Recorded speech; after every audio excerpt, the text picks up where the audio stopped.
Hello everyone, welcome back to the channel and welcome back to Planet Zoo. You join us here for another exciting episode of Arcadia Zoo, where today we're going to be building a North American beaver habitat. And you can actually see that habitat right through that tree line where our second grizzly bear habitat is. But we're not going to see much here, so let's dive into our speed build and we'll talk a little bit more as we move on. So I had a fair bit of trouble with this one to begin with. The barriers just weren't working at all and I couldn't get the water to settle very well. So what we've had to do is create a couple of separate barriers, which has made this a little bit of a weird shaped habitat. Unfortunately, there's nothing I can do about it now because we are now into the build phase of things, and I think I've got it just about how I want it, so we just need to make sure that we're doing whatever we can to hide those barriers and make it look like a natural habitat. And of course, we will be transitioning between our tropical rocks going into our Taiga rocks now because we are moving on from a tropical area, but I need to make sure that there's still a continuation of stuff and the environments are flowing together seamlessly. So we begin, as always, with our usual building up a basic rock structure to surround our habitat and make sure that everything's settled in nicely. Now I do want to put a waterfall in here going from that bear habitat into our brand new beaver habitat, so we are going to need to make sure that we've got everything nice and tidy in there as well. And I have to say that the waterfall here doesn't look amazing. I think there could be a few more things that we can do to bulk it out a little bit, but for now it's looking pretty good. And as I've already said, I am planning on doing a little bit of a finishing touches episode for these areas because now that we've kind of traversed between the biomes, we have a few gaps that we need to fill in. Moving on, I wanted to do an underwater viewing area here, and I wanted to make use of these bristlecone pine branches because they have such a cool shape. The only problem with them is that they are absolutely huge and it's quite difficult to fit them in. So as you can see, I used some of the African bead shapes here just to give myself a few windows that we would then kind of curve these bristlecone pine branches all the way around to form up some brand new viewing areas. And I kind of liken it to, if you've played any of the Elder Scrolls games and been to the Shivering Isles or Morrowind or anything, some of the large structures and large trees and roots and fungal structures that kind of come out of those areas. That's kind of what I was going for here. So it's got that kind of mystical element to it. And I thought it looked really effective.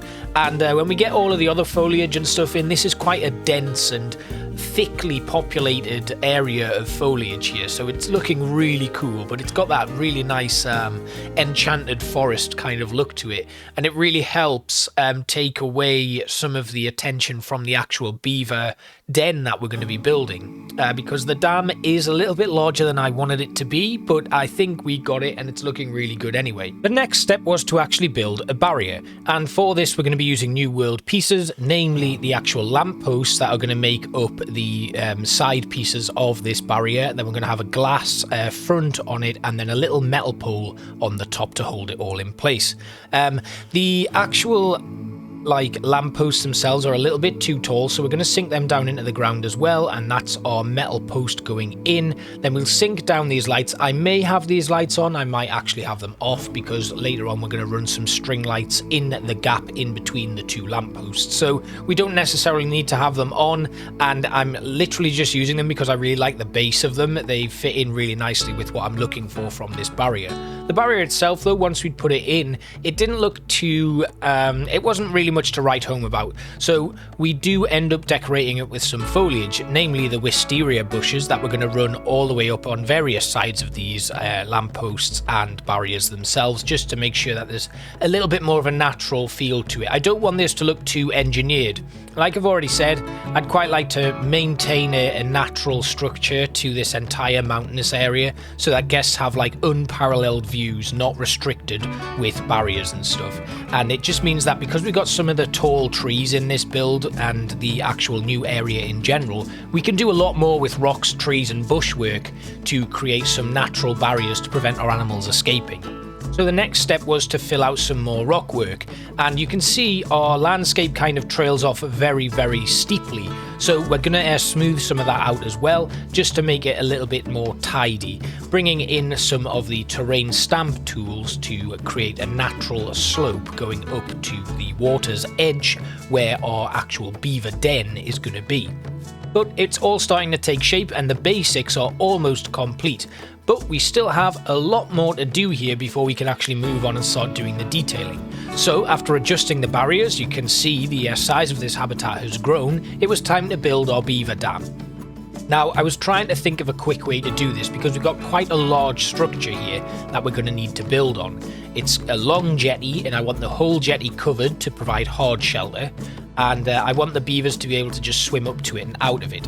Initially, this was going to be a floating platform, but I've ended up attaching it to the landscape itself so that the beavers can actually run up and go straight into that actual dam itself rather than having to swim up to it all the time. But we are covering this with some birch branches, lots of different root work and things like that, just making a bit of a mishmash of it all. Then we'll put in some caribou moss and some buffalo grass just to make it look a little bit more messy, I guess. I want this to be a messy looking habitat, so it's got to look like the beavers have built it themselves. So we're using some of the bark from the new expansion pack and a couple of the cypress tree knots, roots and stuff, just to really give a nice variation of things that are in here. We do also have to be careful not to use any plants and stuff in this build that the beavers don't like, because we'd have to take them out, and if we take them out we'll end up with a hole in our dam. Another thing I wanted to do though, once we'd put all of this into position, was create a little bit of a hole in the side of it. That means any guests that are looking through these barriers where the underwater viewing area is, they could theoretically see inside the dam. I don't want it to be completely private. I'd like it to have some sort of accessibility option so that guests can look into it. The other options we do have though is to use some webcams and things just to really make it look a little bit more of an interactive habitat. So once we'd got our basic wall done, I put in a few more twigs and stuff just sticking out so that there was a little bit more definition on it, and then it was just a case of stitching this all together to create our beaver dam. Obviously, once it was all put in place, it all looked very repetitive, so I then took out a few bits and pieces to make it look a little bit less like a repeating pattern. And you can see us here now just moving it in, and just making sure that it's nicely angled, taking out anything that's poking out a little bit too much, and then we can actually start putting this all into position now, which is really exciting. This is kind of the first beaver dam or custom structure that I've built completely, where everything is just kind of stitched together in a bit of a pattern. You can see there's like little shafts of light poking through, and this did cause a problem later on as it wasn't registering as hard shelter. And our beavers ended up with only 9% hard shelter, which is not great. So I ended up having to sink in some wooden supports just to make it look a little bit more like a roof structure. Once that was in place, I did come back and make some adjustments so that everything looked a little bit more natural again, rather than it being these man-made platforms. And then we came in to do our underwater rock work. This was very basic, but I did want to have some really shallow pools over by the waterfall, just to disrupt the water flow a little bit and also allow our beavers to just paddle through the shallows, because we've got some deep water sections here where they're going to be able to dive. Unfortunately, now that I've put the water in and everything, and I don't really want to make the adjustments again, we can't put the underwater feeders in place, which is a big shame. Next up, we came around and started adjusting our barriers.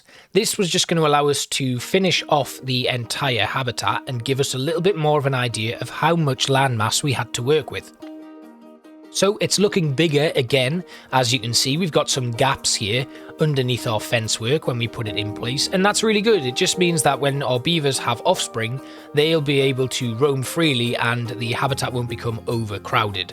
I haven't actually looked too much into the Zoopedia entry for these guys, so that might be a bit of a difficult one to come to when we finally get round to managing our population. Incidentally, there's still a lot of management to do here in Arcadia, and after this episode airs, I will be taking around about a 1 week break from Planet Zoo, just to finish off a few bits and pieces within Arcadia. But that doesn't mean that the builds will stop, it just means we may go somewhere else for next weekend's episode. Potentially our new franchise mode zoo, which will be in a tundra biome and will be working on an Arctic research station, which I'm really excited to do. It will only have like one habitat in, as far as I can be aware now. I think it's just going to be the penguins, so that's exciting. And it's going to be mainly doing like bits of decoration and things, making some nice research buildings and all of that sort of stuff, so I'm quite excited to do that. Moving back to this habitat though, we'd put in a final bit of rock work just to finish it all off. And as you can see, it's very basic on one side, and that's because I'm not decorating that side today. We're going to leave that for our finishing touches episode, which we will air very soon as well. Once I've got all of the management setup done and reset everything, got all of our animals put back into place, we'll then be doing a little bit of a finishing touches piece for the tropical area traversing into this mountainous biome, because we've got a couple of holes that we need to fill in. Next, it was finishing off the waterfall, and I wanted to have a nice little bit of flow going into our waterfall, which then drops down and moves into our tropical biome. You can see due to the fact that there's still some traversable area here for the beavers, they are able to escape. So we sorted that and then came back to smoothing out this terrain a little bit more because I didn't like how it looked. And what I wanted to do was create a kind of step up. So we have this really nice natural ramp that goes up into the beaver dam, and then we're going to fill this out with a few rocks just to trim those edges of the hillsides, and then put in a load of foliage. And the foliage is essentially going to wrap around all of the habitat itself. So we're going to have a nice foliage barrier, and that's also going to split up the repeating patterns of the barriers that we've created here. I do like the barriers, but they weren't the main focus of this build, so it's quite nice that we're going to be able to hide them a little bit more with foliage and trees and things like that. Once our rocks come back in, I did kind of think this was getting a little bit repetitive, and having that same texture over and over again was going to be a little bit frustrating. So when we finally get around to putting in the foliage, I'll be putting down some mulch as well. So it looks like there's some soil work that's come in here, and we have our trees and stuff growing from it. Another reason I did this was I was conscious that there was a lot of rock work in one particular area where I wanted foliage, and having trees growing out of rocks that are flat like that doesn't seem to work at all. It looks very messy and unnatural, which again is why I put in the mulch. So we're moving in to do some foliage now, and once again I'm starting off with buffalo grass, and then we continue to build this up using a variety of different foliage options, which with the beavers we open ourselves up to using a lot of different foliage, which I'm really excited about, because I feel like the tropical stuff and all of that's been pretty similar for quite some time. Whereas now that we're moving into North America, we can play around with taiga, tundra, temperate and grassland sort of stuff. And our beavers happily use most of those, as well as the aquatic stuff as well. So we can throw in a huge abundance of foliage, and that's why I wanted it to be quite overgrown. The caribou moss comes in quite nicely here and works really well with some of those other bushes, and then cowberries go in as well, and dwarf cornels and alpine phacelias. We then add in a few bigger trees just to really bulk this all out, and one of the things I did have to be careful of was our suspended gondola, which does go through this habitat as it comes into its station. So we can't have any tall trees that go right next to that gondola. Another reason I'll be doing that management episode is because some of our gondolas go through habitats where there are already trees in place, as this was a new design. So we need to go through and make any adjustments to our other habitats to make sure that our gondolas aren't going to be clipping through any trees. I also really want to put in some custom supports for the gondola, because the ones that are currently on it are very garish and they don't fit in with this environment at all. But taking them away makes it look really weird, like the gondola is just floating through space. So some sort of supports would be a really good idea here. And that's our mulch going in, and then more buffalo grass. I wanted to use a mix of dry, wet and parched grasses here, just so that it was really flourishing and lots of pops of colour. And you can see there are some gaps where there is stone poking through, so we'll put some larger rocks in there just to add a little bit more of a dimension to it. I could come in with some more tropical rocks here just to add a little bit more variation and continue that transition between the two biomes, but I thought this was looking pretty good as it was. We already have a nice mix of tropical rock going on around the water's edge, so I didn't think it was necessary. Lovely tall trees here with the black spruce and the Douglas firs, and you can see things are starting to really come together. Now we go with some more caribou moss, just lining the edges of the rocks, and coming in with more buffalo grass, white sagebrush and a few other general bushes and other pieces of foliage that I usually use. this caribou moss being very useful in this situation because it has a really nice dimension and texture to it. It's got a great structure, basically. It fits in very nicely with a lot of rock work. I use it quite a lot when I'm building tundra pieces because it's one of the few that you can actually use. Next up, we need to sort out this doorway. You can see already the actual entrance for our keepers doesn't look great. It's not flush with the pathway, so I had to make a little bit of an adjustment there to get it all lined up nicely. And then we added in a timber support structure just to give the door something to cling onto. It didn't work out too well, and maybe the entrance could do with a little bit of a rehash, but for now I'm pretty happy with this. Again, this isn't the main be all and end all of this habitat. It's all about that dam and all of the foliage work that we're going to be putting in here. So once this was done, it was time to move on to the next phase and final phase of the development of this habitat, which was working on our underwater section and our above water section. And it is once again those bristlecone pine trees coming in, and I wanted to use the larger ones but sink them very far into the ground so that we had this lovely snarling sequence growing up out of the rock work there, looking like it's just pushing its way through. We then covered it all up with bushes and flowering plants and stuff just to give it a little bit more of a dimension to it and hide the fact that it's just growing out of some rocks. It's starting to look really nice. Now these steep drops down make it very difficult to add in extra foliage, but we did manage to cope. We managed to work something out with it, and then we continued to progress around the habitat itself, coming into that shallow section and putting a little bit of a pop of greenery poking through all of the rock work there, and then lining it with some campion moss as well. Just looking really nice now. Lots of bright colours in here, and it's going to contrast really well when we come up out of the tropics and into this area. Everything around here is looking really lush and overgrown, and it's just how I want my habitats to look, because when you actually just look at things with nothing in it, it does look a little bit boring. I think some of the landscaping textures in Planet Zoo leave a little bit to be desired, but you know, when you get so much detail thrown at you in the foliage segments, you don't really need to worry about that. The Virginia creepers were a really nice addition to the beaver dam, especially when they slot just underneath those twigs and sticks that are poking through. They really do a good job of hiding the wooden structures that I've put in place to make this a hard shelter. And you can see that hole there that guests will be able to look through and see the inside of this. There's not a lot going on in the actual interior of it, it's just bedding, so there's not actually any enrichment items or anything in there because I didn't want to put anything in there that my keepers wouldn't be able to access. Depending on what happens as I unlock more research with our vets in terms of the beavers and what enrichment items I further unlock, we'll be coming back to add in those final finishing touches to this one. Moving underwater, now at the moment the water is currently 100% transparent, so it just gives my ability to build a lot more ease.